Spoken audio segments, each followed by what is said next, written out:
हाय everyone. Himachal Pradesh university के द्वारा कल 3 जुलाई को फिज़िक्स और जूलॉजी और बॉटनी की काउंसलिंग के लिए नोटिस निकाल दिया गया है। उसके अलावा एमए हिस्ट्री के लिए भी निकाल दिया गया है और एमए इकोनॉमिक्स के लिए भी निकाल दिया गया है। एमएससी माइक्रोबायोलॉजी के लिए भी निकाल दिया है और अभी केमिस्ट्री के लिए नहीं निकाला है। केमिस्ट्री के लिए 1-2 दिनों में आ जाएगा, तो आप लोग वहाँ से जाके चेकआउट कर सकते हैं।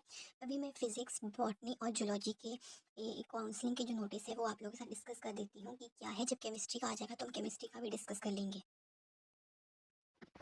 हाँ, तो ये वाला पीडीएफ जो है वो है फिज़िक्स का। यहाँ पर बोला हुआ है कि जो एमएससी फिज़िक्स के फर्स्ट सेमेस्टर के स्टूडेंट्स हैं सब्सिडाइज सीट्स के लिए, उन्हें 7 जुलाई को 10 बजे डिपार्टमेंट ऑफ फिज़िक्स में अपने जाना है अपनी काउंसलिंग के लिए। और यहाँ पे साथ में कैटेगरी के लिए कट ऑफ भी बोली हुई। ओपन एंड जनरल के लिए बोली 44 से अबव, शेड्यूल कास्ट के लिए 41 है, शेड्यूल ट्राइब के लिए 38 है, सिंगल गर्ल चाइल्ड के लिए 40 है, पीडब्ल्यूडी के लिए 35 है, ईडब्ल्यूएस के लिए 41 है, कल्चरल और स्पोर्ट्स के लिए भी 40 है। अब साथ में स्टूडेंट्स को बहुत डाउट होते हैं कि क्या हमें फिर से अप्लाई करना होगा। वो सारी चीज़ें भी हम लास्ट में डिस्कस करेंगे सबसे पहले, और साथ में सर्टिफिकेट आपको कौन कौन से लेके जाने हैं वो सारे भी। अभी सबसे पहले उसके बाद देख लेते हैं अब हम लोग बॉटनी और जूलॉजी की।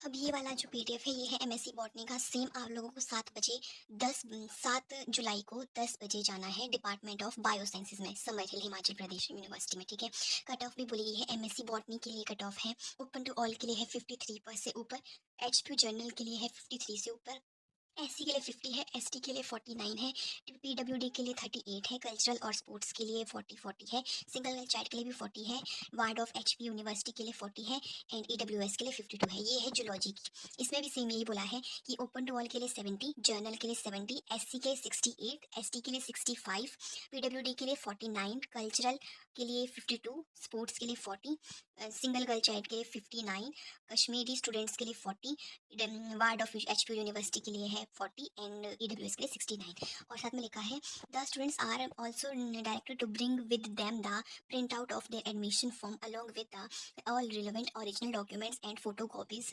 There of. दैट मीन्स अब मैं आपको बता देती हूँ कि आप लोगों को कौन कौन से सर्टिफिकेट लेके जाने हैं अपने साथ में जब भी आप काउंसलिंग के लिए जाओगे। बहुत स्टूडेंट्स की क्वेरी होती है कि क्या हमें वापस से अप्लाई करना पड़ेगा काउंसलिंग के लिए। देखिए, वो सारी चीज़ें भी हम डिस्कस करेंगे। अभी मैं सबसे पहले बता देती हूँ कि आप लोगों को कौन कौन से डॉक्यूमेंट्स लेके जाने होते हैं।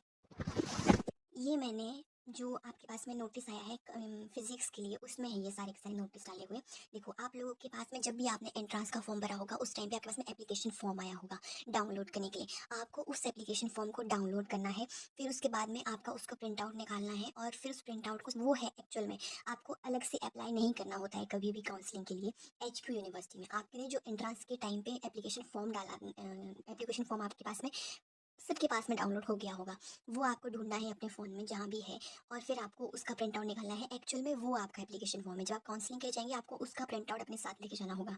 और उसके साथ में आपके साथ पास का होना चाहिए मेरिट के सर्टिफिकेट, मतलब 10th का होना चाहिए, +2 का होना चाहिए, फिर ग्रेजुएशन का भी होना चाहिए जिसमें भी आपने ग्रेजुएशन करी है। अगर आपके पास में ग्रेजुएशन की डीएमसी नहीं आई है, वैसे आ गई है अभी तक मतलब, बट अगर नहीं आई है तो आप क्या करिए, फर्स्ट ईयर, सेकंड ईयर और फाइनल ईयर तीनों ईयर की रिजल्ट जो आपके पास में बनी है उसका पीडीएफ, उसका प्रिंट आउट निकाल लेना और फिर उसको साथ में लेके जाना अपने। इसके अलावा साथ में बोला है अगर कोई कैटेगरी वाला, जैसे एसटी एससी वाले कैटेगरी वाले हैं, ईडब्ल्यूएस वाले हैं, बीपीएल वाले हैं, कुछ बहुत सारे होते हैं, वो सारे जो भी आपका सर्टिफिकेट है वो भी आपके पास में होने चाहिए। बोनाफाइड अगर आप हिमाचल के हैं तो आपका, और अगर बाहर के तो आपके पास वो भी होना चाहिए। सिंगल गर्ल चाइल्ड वाला भी होना चाहिए और देखो ईडब्ल्यूएस का सर्टिफिकेट होना चाहिए। ये सारी चीज़ें। और साथ में देखो यहाँ बोला है they are further requested to attach one of the photo copy of each documents with the application form. जो आपका इसमें एप्लीकेशन फॉर्म का प्रिंट आउट आएगा उसके साथ आपको ये सारी चीज़ें अटैच करनी है। उसके साथ में जो स्पोर्ट्स और कल्चरल वाले बच्चे हैं, ये सारी चीज़ें तो स्पोर्ट्स और कल्चरल वाले बच्चों को लेके जानी ही पड़ेगी, बट साथ में जो उनके पास कल्चरल के सर्टिफिकेट होंगे और जो स्पोर्ट्स के सर्टिफिकेट होंगे वो भी उनको अपने साथ में लेके जाने हैं। कहाँ? जो भी उनका डिपार्टमेंट है। मैथमेटिक्स वाले को मैथमेटिक्स डिपार्टमेंट में जाना पड़ेगा और केमिस्ट्री वाले को केमिस्ट्री में, फिजिक्स वाले को फिजिक्स में और जूलॉजी को उनको उनके डिपार्टमेंट में जाना पड़ेगा। देखो, अगर आपको एचपी यूनिवर्सिटी में एडमिशन लेनी है तो आपको काउंसलिंग अटेंड करनी पड़ेगी जब भी आपकी काउंसलिंग की डेट है और विद योर एप्लीकेशन फॉर्म। अगर एप्लीकेशन फॉर्म नहीं है तो आपको वो एंटर ही नहीं होने देंगे, क्योंकि एप्लीकेशन फॉर्म एक तरह से वो है जैसे आप किसी और कॉलेज के लिए अप्लाई करोगे तो वहाँ पे भी जब एप्लीकेशन फॉर्म आएगा उसको आप लेके जाओगे। अगर आप किसी कैटेगरी वाले काउंसलिंग के टाइम पे आप उसको डाउनलोड करते हो, सेम वही चीज़ है वो एच के लिए एप्लीकेशन फॉर्म है, उसके बिना यू आर नॉट अलाउड। अब कुछ स्टूडेंट मुझसे बीएड की काउंसलिंग के बारे में पूछ रहे थे, उसके लिए मैं एक अलग से वीडियो बना दूंगी। आज शाम तक कोशिश करूंगी कि मैं उसको भी अपलोड कर दूँ और आप लोगों को बता दूँ कि क्या है उसका प्रोसीजर।